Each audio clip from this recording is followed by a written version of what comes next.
I would 100% love to start my podcast in a different way, but I feel it's not right to after what I just witnessed.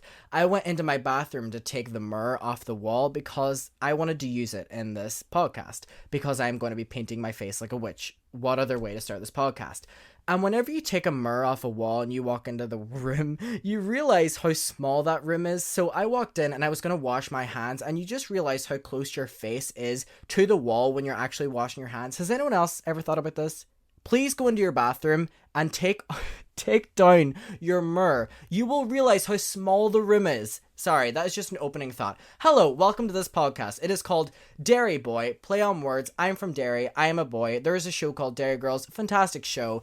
And I just think it was fitting. I was going back and forth between podcast names, and it was a struggle. People wanted me to call this Allegedly Adam, and I think that was like a really shitty Disney Channel show. Sorry, I fuck with y'all so much, but I don't think that was for me. People were like Tea with Adam, and I was like, y'all, the creativity is not working today. So we are going with Derry Boy, which isn't that much better, but we're gonna go with it. I have to tell you, I am someone who loves Christmas, and I have been obsessed with Halloween recently, and it's really annoying because Derry is one of the places in which Halloween is the best in the world. We praise ourselves on that, and we can't go out and celebrate it. We lost St. Paddy's Day and now Halloween. Like, we have nothing left that we can really celebrate within the city, and it's really sad to get into. But we will. There is 4 topics in the podcast. Each podcast will have 4. 2 of them are going to be like personal, and then 2 of them are going to be commentary. So let's get into the first topic. I am also going to be painting my face like a witch because I want it to be somewhat festive, and I'm really angry because I got a full selection of paints, and the palette for the little green one that I actually need is the smallest ever, and I bought 2, and I am just really angry at this. This is something that has really pissed me off today. This has put me in a bad mood. Also, before starting this, I took an energy pill. It's like just one of those like health ones, right? You know, that like boost your energy. And I took it not with water, but with a Red Bull. Why is that my health? My health is literally taking an energy pill with a Red Bull. Sorry. Anyways, oh Jesus Christ. So I am super excited. This is gonna be messy. I want to transform myself. The first couple of podcasts, different Halloween ones. I need to put my hair up though. People make fun of me when I have my hair up. You know what? I get it. I have a big forehead. I have an ugly forehead. What can I do about that? I can get surgery when I'm older, not now. So let's focus on that whenever I can actually do something with it, right? Thanks. So I hope you're doing well, and I hope this podcast is something that you're interested in. The first topic, I don't know if you can hear this. Can you hear this ASMR? People hate ASMR. I'm so sorry. Okay, the first topic that we're actually going to get into is coronavirus within Derry. My God. If you don't know right now, this is going to be on streaming services, but it's also going to be on my YouTube channel, in which there is going to be the visuals and the picture there. And I'm currently painting my face green. So also, I have not seen Wicked in the West End, but I may or may not have watched a bootleg version of it on YouTube, and I have to tell you that I was extremely disappointed with what I watched. Maybe it was just that I wasn't getting the proper experience because I was watching it on YouTube, but let me tell you, that is not whatever people were hyping up to me. My best friend Brian was telling me that this is the best musical ever, and I've only seen The Lion King in the West End, which was phenomenal, by the way, literally phenomenal. And I am 100% disappointed in my reaction to Wicked. I feel like it has to be better than this. You know what I mean?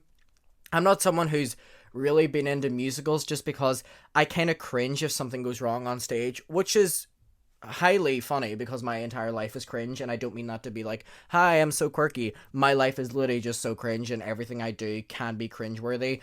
Anyway, let's get back into the coronavirus. So, if you know on my videos especially, I was talking about how these LA influencers have been just completely messing with the coronavirus numbers, and the cases have been spiking per fucking day.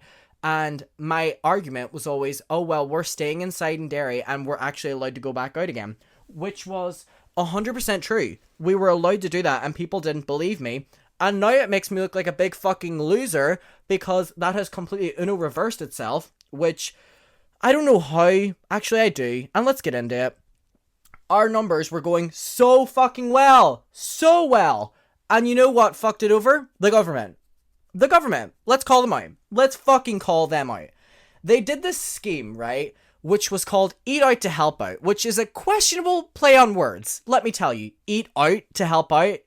Girl, now what in the sexual... Eat out to help out? Girl, who the fuck came up with that name? I just need to talk. Anyway, Eat Out to Help Out, despite the cringy sexual nature of that name, was basically their way of trying to get the general public in Derry to feel comfortable enough to go out to restaurants again. So there was like a cheaper menu. Me and my friends were eating this up, quite literally. We were going out, we were having the best fucking time, as the general public of Derry was, but at the same time we were like, isn't this so fucking weird that they are inviting us to come back? Like, oh my god, everyone come out bowling, you know, like family adventure days, come out, eat out to help out, like, you're helping out the government, whatever, you're helping out these small businesses, and then a couple weeks later, they completely are like, oh fuck, and do, you know, switch it all around again, because they realize that was a fucking stupid idea, which it was, stupid fucking idea.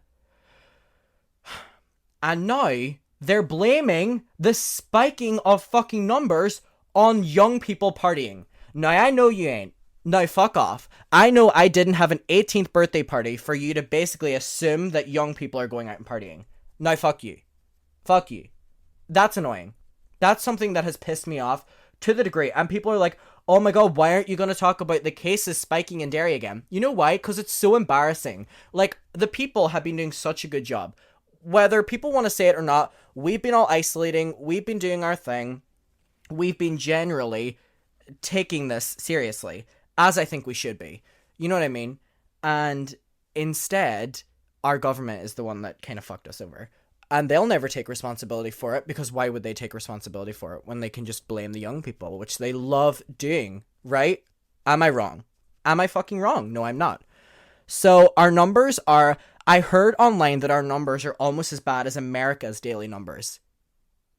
Are you fucking kidding me? Derry is such a small place. How the fuck? Like, I'm pretty sure in the whole of the UK, Derry is the worst. Now, what the fuck? What the actual... Like, that's so embarrassing. That is so embarrassing. And it's embarrassing because we've been doing such a good job. We went into lockdown, we took it seriously, we did everything, we were online shopping, we did not go anywhere, we didn't go to school, we were taking it so seriously, which is why our numbers were so good, which is why they started opening places up. But if you were smart, you wouldn't start opening them up right away, right? Am I wrong? No. You would leave it and you'd be like, okay, the numbers are doing fine. We'll wait until they're at a safe level. Then we'll consider doing anything. Not completely jumping the fucking gun straight away. And look what's happened now. We're entering a second lockdown. So basically, they're also refusing to shut down schools. Whenever a main issue in our cases spiking is schools. Let's be real, schools and colleges. I'm telling you, my friends who are in secondary schools, I'm in a college and... we're dealing with it okay. Like, I have to give them credit. The college that I go to, like, the hand sanitization, social distancing, not that many people in class, like, they're doing a good job. My friends who are in secondary schools, I'm not going to fucking name and shame, but they're not doing a good job. They're sending me pictures with the amount of people just clattered into classrooms, not social distancing, not wearing masks. Are you fucking kidding me? Are you all fucking dumb as shit? So that is something that is really pissing me off. So schools are the reason that it's all spiking, but the government aren't going to take responsibility for that. So when people are like, oh my god, Adam, Derry's numbers are doing so bad, stay safe. Yeah, I am. But we were still expected to go into college and school until a couple days ago, whenever they were like, oh, yeah, we're just going to extend your Halloween break, so you're going to have 2 weeks off instead of 1 week, and we'll evaluate it then. I swear to God, after these 2 weeks, if they're like, hey, besties, come back, I'm going to be... Are you... That's not how it works, babe. Babe. No. That's not how it works. That's not how it works, y'all. You know what I mean? It's like these people in power, are they straight up dumb? Because I feel like if we did the power of the Adam McIntyre community, we would be fucking smarter. I can't. This is something that really irritates me, because if you think about it, as a world, it's getting worse. And we're almost in December. And people are so dumb. People are like, oh my god, at the stroke of midnight, whenever it's the 1st of January, it's gonna be gone. Bitch. Bitch. Bitch. Come on. That's not how it works. And so people genuinely, wow, I like stuttered there. People genuinely have that attitude where they believe that this, midnight. It's gone. COVID leaves. It's like that Hannah Montana where she's like, oh yeah, and she kisses the door. You know that meme? People genuinely think it's that. It's not. I'm so mad. So people wanted an update on Derry's coronavirus. It's going awful. So bad. We're expected to do the same amount of college work. How? I'm in a film college and they're expecting us to go out and film documentaries. Babe? No. I don't want to leave my house. The times I've been leaving my house recently have been going to college. And people have been calling me out. They've been like, oh my god, look at you. Practice what you preach. Look at you going out during a worldwide pandemic. And I'm like, it's 9 a.m. and I'm at college and I'm being forced to go to college. So it's like, I can't win. Nor can any of us, because this is something that we all have to deal with. And that's the update. So people were wanting to know.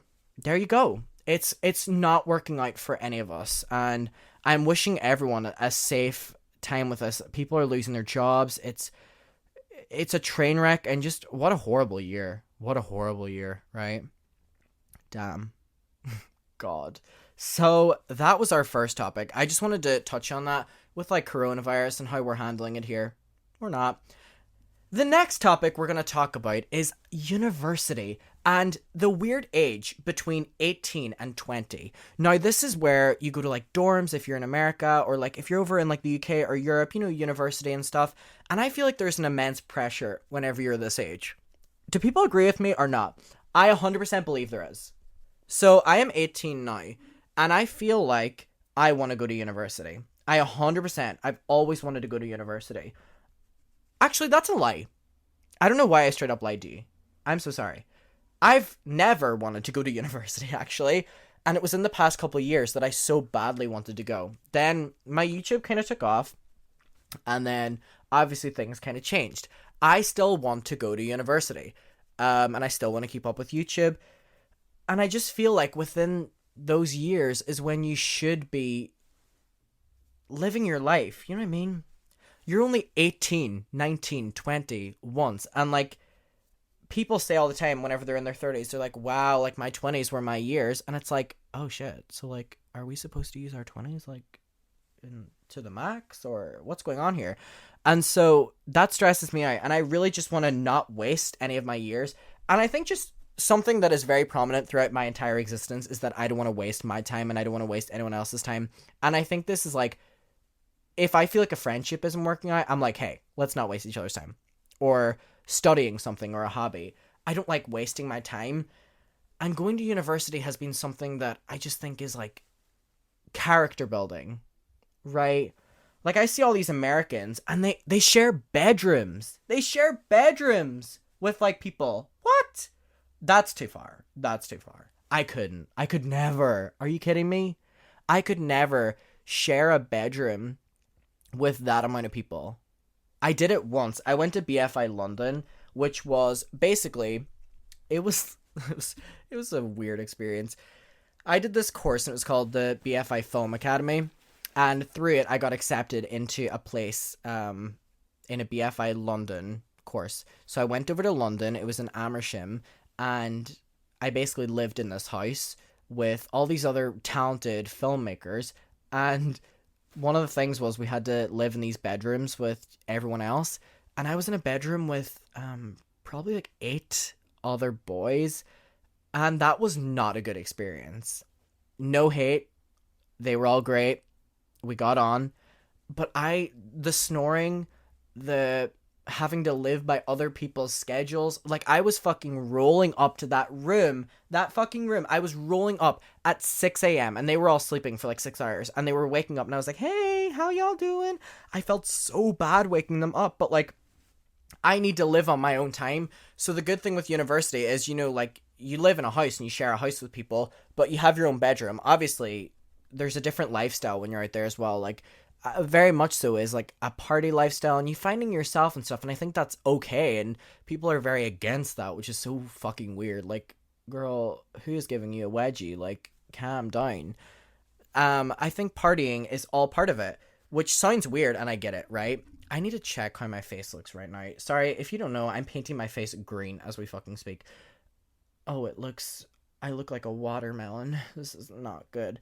So, people say that all the time where they're so opposed to university because they're like, oh, I don't want to go to parties and waste my money, which I get, right? But I feel like it's all part of the experience. Like, if I'm going to pay that amount of fucking money, I want to party too. Like, I want to get my money's worth. And I will get my fucking money's worth. You know what I mean? So there's a bunch of different universities that I've always been interested in.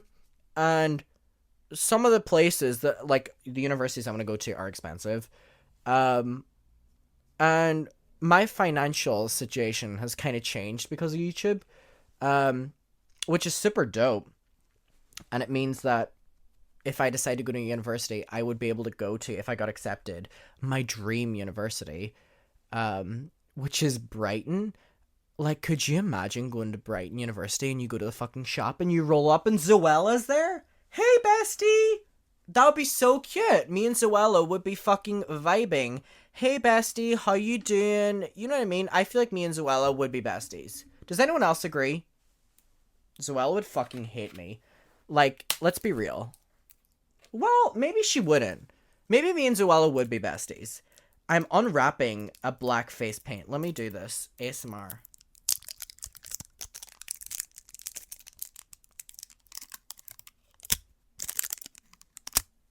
Ooh, did you like that? You probably hated that. I'm so sorry. So, yeah, that was always my dream university, and people were like, yeah, university was fun while I was at it, and then they're like, but you wouldn't like it. And I'm like, bitch, don't speak for me. And I just think, again, it's your character building years. So whenever people try to discredit other people because they're like, oh, I didn't enjoy it, bitch, we're not the same. So don't try to speak for me. And I think that's a very important thing with anyone. You know what I mean? Let people live their life. Let people make mistakes. I'm currently drawing on black lipstick. I feel like I'm having a Kylie Jenner Instagram story. Oh my god, all the Kardashians are endorsing fucking Kanye West for president, and it's like, can they get any more dumb? Like, I get it. Whenever you're that rich, whoever's the president, it doesn't fucking matter. Y'all are privileged anyway. It just pisses me off. Like, there was a thing that was going around. I don't know how accurate it was. And it was like all the celebrities who voted and the celebrities who haven't voted. And it was basically exposing, you know, the celebrities who vote and who didn't. And I think it was like the only one who did, allegedly, was Kourtney Kardashian. And it was that she voted for like Hillary Clinton or something. I don't know. This is allegedly. I'm not saying anything set in stone. And here she is now on Instagram fucking endorsing Kanye West for president. And I'm like, I get it. Like, this is all fun and games to you, and you get a paycheck probably from Kanye, which is so fucking weird. And it's like, at what cost? Your morals. Your kids are going to see that. But then again, their kids are going to be rich. Imagine being born into a Kardashian. That's weird. Right? That's strange. Life is going to be so different for a Kardashian child. Think about that. Imagine waking up and realizing that you are the monster who's been here all along. Sorry, I had to do that. But you're the Kardashian. That's something that I feel like we need to talk about. Imagine being a Kardashian. Would you like it or not? I genuinely don't feel like I would like it. And I don't mean that to be like, oh, you know, I'm above that. But like, their life seems so dull. And like, all of them seem dull. Right? You can't say I'm wrong. Where's the interesting Kardashian? Is they locked away or something? Who's the fun one? Rob used to be hot. Y'all can't say I don't know. Rob Kardashian used to be very attractive. And I haven't seen what he looks like recently, but all I remember was I was watching the season 1. You know, it was kind of slay. I appreciated it. He was the one who had some personality. I feel like Chloe's the only one. Or Kourtney. But Kim's so dull. Kanye, like, I can't take it seriously. But, oh, Chris. Sorry, I feel like I love them all. I genuinely feel like this is my thing with the Kardashians. They're so interesting, but they're so boring. Sorry, here's an ASMR moment. I'm wiping my nose. They're so enriching, but so boring. They do nothing, but they do the fucking most. And that's where I'm trying to, like, figure out where I stand with them, you know what I mean? I don't know. Anyways, so back to university. Me and my friends are graduating from year 2 of our college now, and it's like, where do we go from here? Mariah has a song, it's like, where do I go from here? How do I disappear? Oh, maybe that's too sad.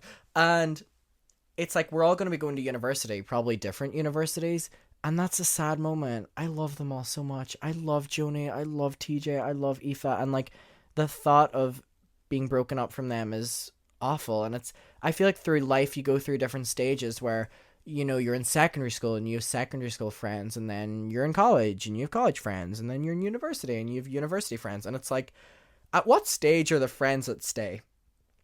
I've known TJ for so long, so I feel like he's a ride or die, and I feel like Joni's a ride or die, and I feel like Aoife's a ride or die. But even if they weren't, it's so weird how, like, you're so accustomed because life and the education system is like, hey, you're friends with these people for 4 years, these people for 2 years, these people for 2 years, and then these other people for 6 years. It's weird, but I just fuck with my friends so much. If I have people around me, I fuck with them, and they're the best people ever, so. Yeah, I think 18 to 20 is a very important year, so I'm currently undecided on what I want to do with university.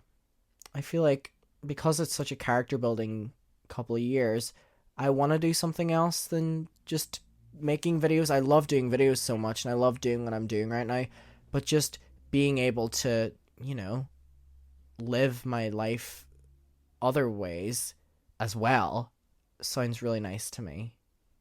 I don't know. I really like the idea of that. Maybe you're like, I don't give a shit. So that's why we're going to move on to our next topic.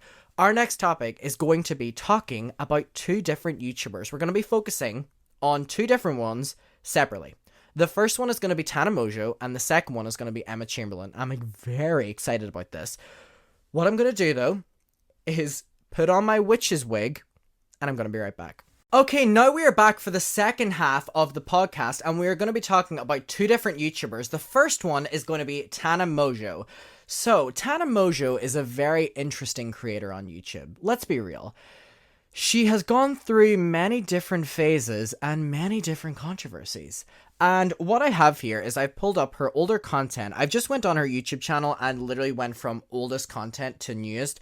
And I'm going to read out some of these titles because I think it's quite interesting. So, Hairdresser from Hell. So she was doing story times, and they were basically very dramatized. I think it's very clear that they were all bullshit. But the thing is, they were so popular during this time. And let me check what year this was uploaded. 5 years ago. Holy shit. She's been on YouTube for 5 years. 2015. This was the most popular content. I'm going to say mostly on YouTube back then, because people were so obsessed with, like, the white bitch being so loud and quirky. You know what I mean? That was I think what Tana Mojo's content was for the longest time, which is weird. Let's be real. It's weird. So the next one is called Being Boozled Challenge. So I think that's very much so a testament to the time. It has 500,000 views. The next one is Reading Hate Comments. Jesus, she was reading hate comments 3 videos in. I think that's quite fucking legendary. Wow, I'm looking at myself in the viewfinder right now. And because I am the witch, it's just a shocking sight to behold. Prank calling businesses, staying positive. She has a video called Staying Positive. First kiss story, teen drinking. She did like a bunch of drinking story times. But the weirdest thing about Tana was back then, she kept doing these things where she was like, I'm not going to be the sellout white bitch on YouTube. Which is ironic because she literally became the sellout white bitch on YouTube. And I think that's what was kind of her downfall, was she set herself up and just gave herself too much of like a throne on YouTube back then. She said like, I am not going to be, you know, that dumb bitch. I'm not going to be the sellout. I'm not going to be the one who parties. And what's really interesting whenever I was looking through her older content was she was basically saying that I used to party, I used to take drugs, I used to smoke, I used to, do smoke weed, I used to drink, whatever. She was like, but I don't do that now. So the reason I can talk to you about it is because I don't do it.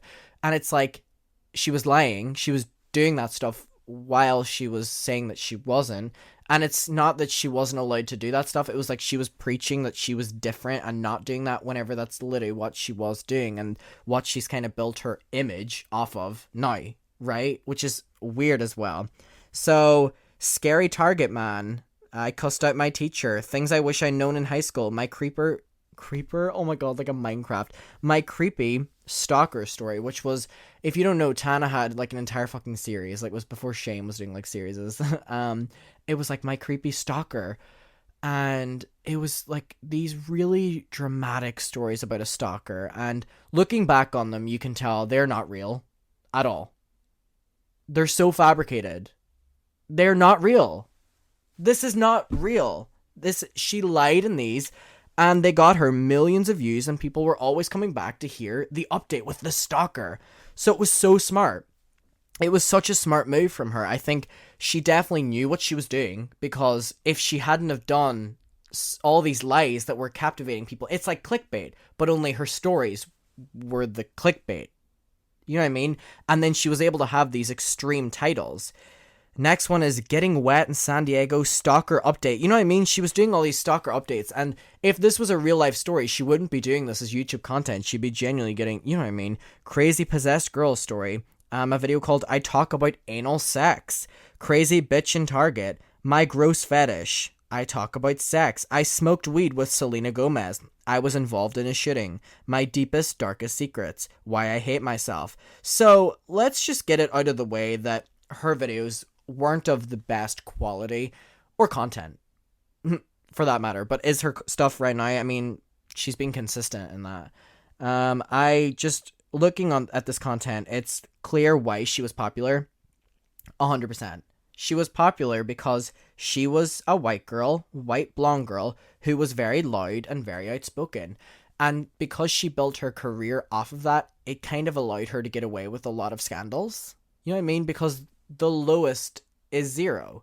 The bar was so low that whenever she was getting exposed for things, people were like, oh, but she's already so loud, she's already so messy, so that's just her. So I think in retrospect, she kind of set herself up for success when getting called out. But these videos, yeah, it's like, remember when Shane Dawson used to do all these videos where he would have like Rihanna or Selena Gomez or Justin Bieber in the title and thumbnail? It got them views, which, is like drama channels now. And so Tana's was, I smoked weed with Selena Gomez, and I'm telling you now, it's 100% not true. So I made my teacher cry. Vagina waxing. Body hair? ? My pet peeves. What's in my purse? Who I really am. Arrested story time. The truth and apology. So here's when she started doing a lot of apology videos, and she got called out pretty early on in her career then because of the iDub scandal, which, if you don't know what happened there, she got aggressive towards him on social media. Then he went to her meet and greet, and it was messy, and it was, looking back on it, such a wild time on the internet, right? If you're aware of what happened then, you're aware. But I think Tana has just consistently not created good content and consistently not been the greatest person. So whenever she is called out for things, she does get called out for them, and she does, get held accountable, whatever that fucking word means anymore. But it's gone within a week.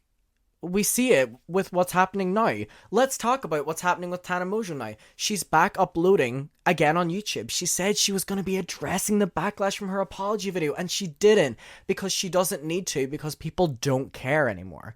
People don't care for her to hold herself accountable because she's never done so for a long period of time in the past. So why would they be expecting that of her now? They don't. They don't. So that's the bottom line here. That's the bottom fucking line. So take with that what you will. But whenever you look at her recent content then, I think especially with Tana Mojo, she has taken an approach with YouTube that she doesn't need it, in my opinion at least. She does her OnlyFans now, and I get it, she's killing it on OnlyFans. But whenever you built your career off of YouTube, she was very quick to jump to another social media that was just making her more money, which I don't know.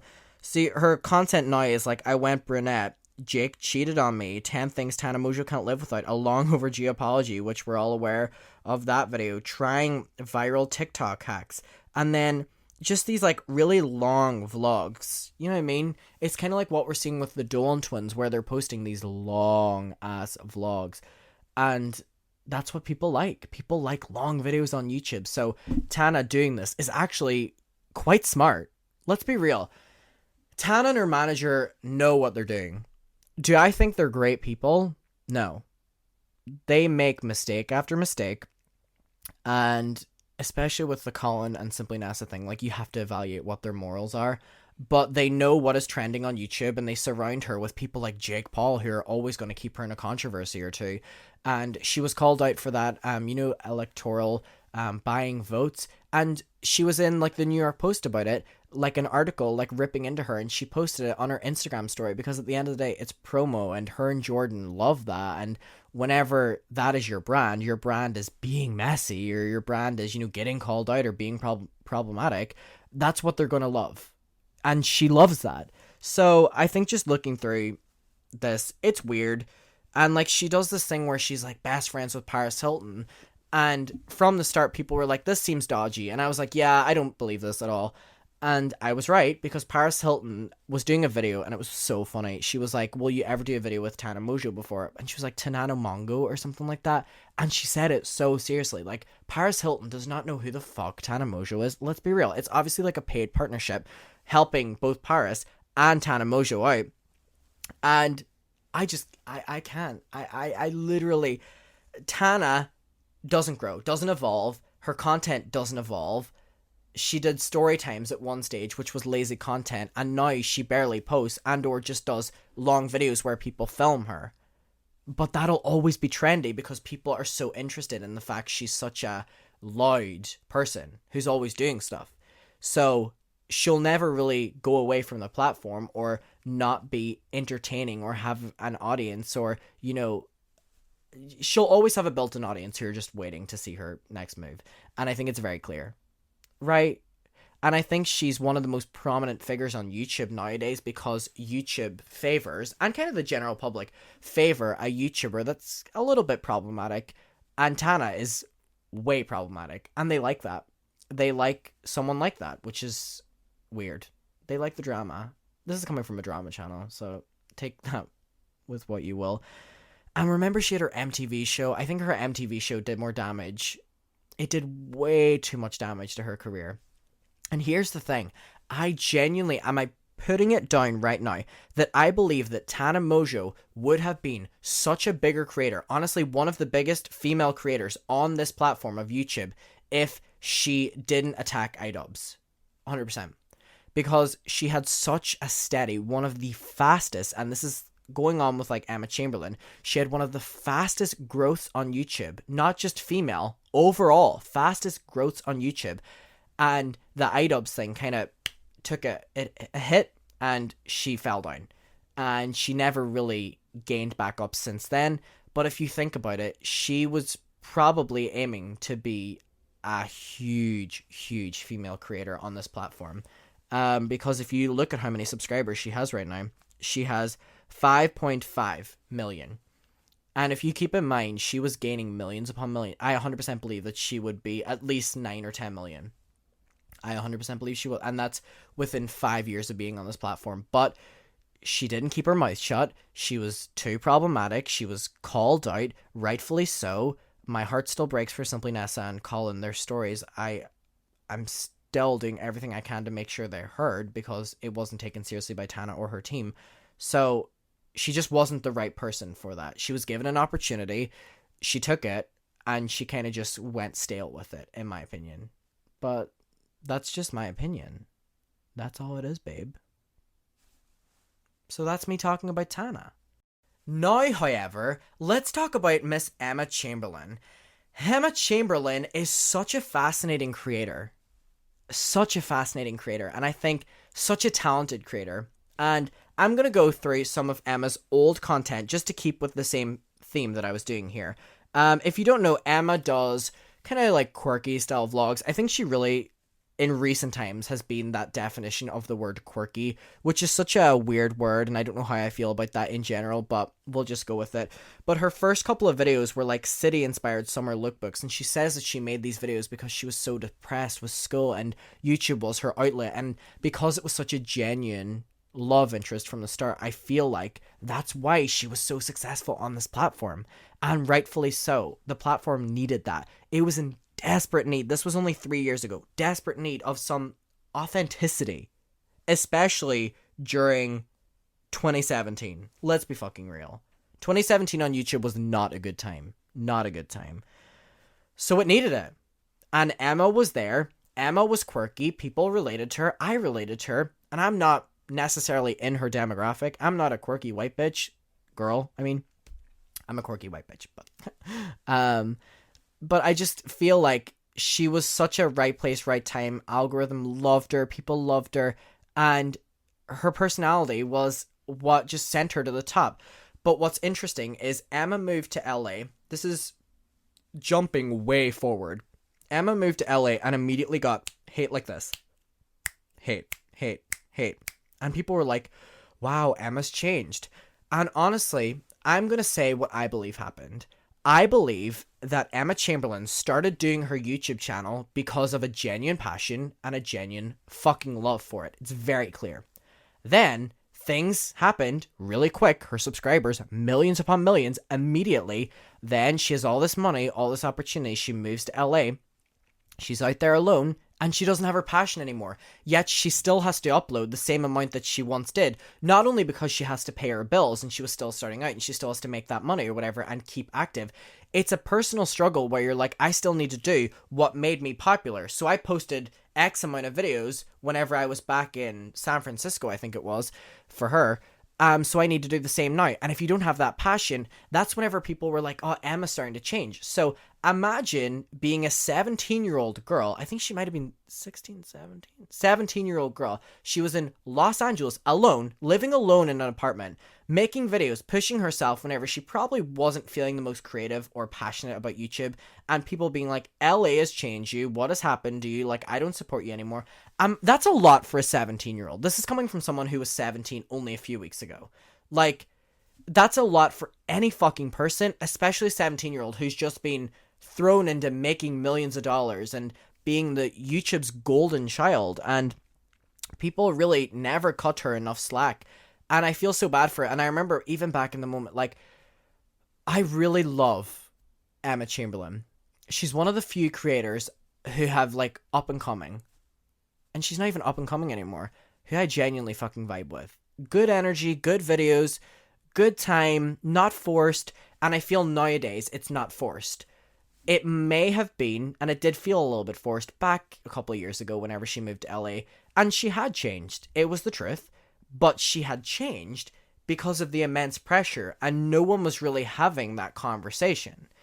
And looking back, I feel like the YouTube community really owes her an apology because they piled on. Jealousy, whatever, they piled the fuck on. And her content never really changed.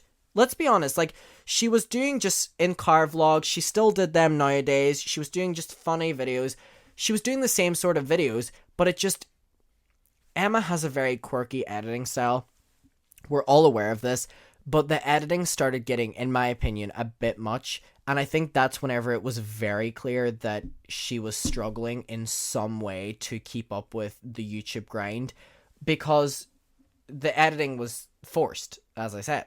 And it was a lot more than she normally did. And it made the video almost uncomfortable. So I feel like people were almost saying she had changed because of her editing more than her personality, which is so weird. So I'm looking through her videos here. Her videos started as like DIYs, how to improve your style, try on hoodie collection, what I eat in a day, thrift haul. So she's still doing the same videos, technically, she did back then. She just has more money now, so she can, do, instead of like trying on like 10 outfits, she tries on like 50, or she makes an entire new wardrobe or something like that. Driving vlogs. Her vlogs were very anti-vlogger. She wasn't the typical vlogger, and that's why YouTube loved her. Because the algorithm hadn't seen anything like her before, or at least in a very long time. For the longest time on YouTube, it was almost like the most pretty, polished vlogger. And I think Emma completely changed that mold. And it's something that needed to happen. And she's definitely a pioneer of the new age of YouTube. And holy fuck, it needed to happen. So for like Emma Chamberlain, like a little clap, because I think it was so important what she did. She took a more sarcastic version of what the influencer is. And it needed to happen because I think YouTube was so serious for so many years. And good on her. She was just a young girl making videos. So again, there was also a lot of pressure that was built up on her because people were like, oh, this video wasn't as funny as your last one. Like, imagine telling that to someone who's like experiencing the amount of like, you know what I mean, people piling on her. It's a lot. Or this editing was a bit repetitive. Like, what do you fucking expect from her? And so you look at her videos nowadays and she seems like in such a better place. She has her own coffee company. Like, girl is fucking thriving. She is beautiful. She is as funny as ever. I have nothing but nice things to say about Emma Chamberlain. And she's back with James Charles. They had a falling out with the Sister Squad, but they seem like in such a good place now, which I'm so happy for both of them. Like, especially James. She seems to be doing really well. And I think she went through a really hard time, especially being accepted into the YouTube community because there was a lot of jealousy. And especially jealousy from the polished YouTubers who were like, she's being sarcastic and making fun of us. Like, imagine someone blows up basically doing the opposite of what you've been accustomed to doing because YouTube has almost wanted you to do that for so many years. But now it's like, oh my god, this quirky girl who's going against everything that we know, I like it and I like what she's doing. So they then started preferring that. And I think that's what made a lot of creators twist on YouTube and turn on YouTube. But I think it needed to happen, and that's why I love Emma Chamberlain, because without her really knowing, she completely shifted a new generation on YouTube, whether you want to say it or not. People may disagree with me.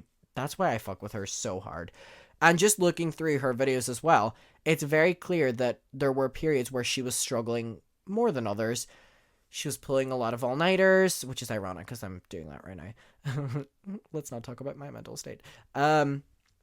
And where she was alone in her house and she hadn't decorated her apartment and she had moved in months ago. And I'm glad that she's in like a couple $1 million house right now, and it's insane. I'm so proud of her. I don't know her, like, she doesn't know me, but I don't need that to be proud of her. And people all say all the time, they're like, oh my god, Adam, what YouTubers do you like? I like Emma. And I called Emma out. Remember, she went to the party? I called her out. I have no problem calling out YouTubers I really like, because I feel like people can do that to me, so I can do it to Emma.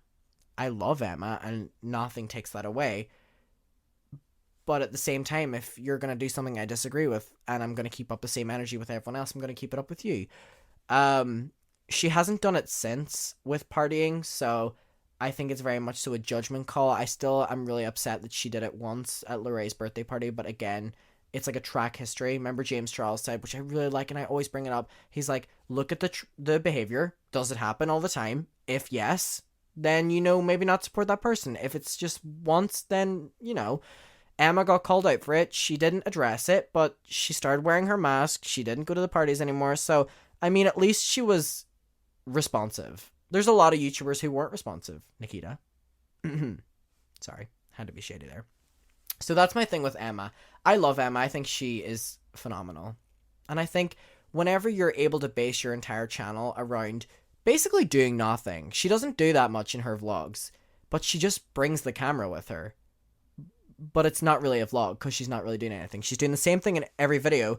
And she's gotten an editor recently as well, so her mental health's in a better state. So I just fuck with her. I fuck with her so hard. I think she's such a great example as well.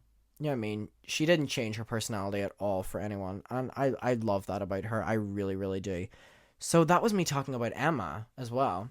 Okay, guys, so this has been the first episode of Derry Boy, the podcast. I had so much fun doing this, actually. This was super therapeutic, just sitting down and talking for like a long period of time. Like, I've been filming for over an hour. Tell me what you think of this. Obviously, it's going to be a work in progress. This is a solo, for the most part, project.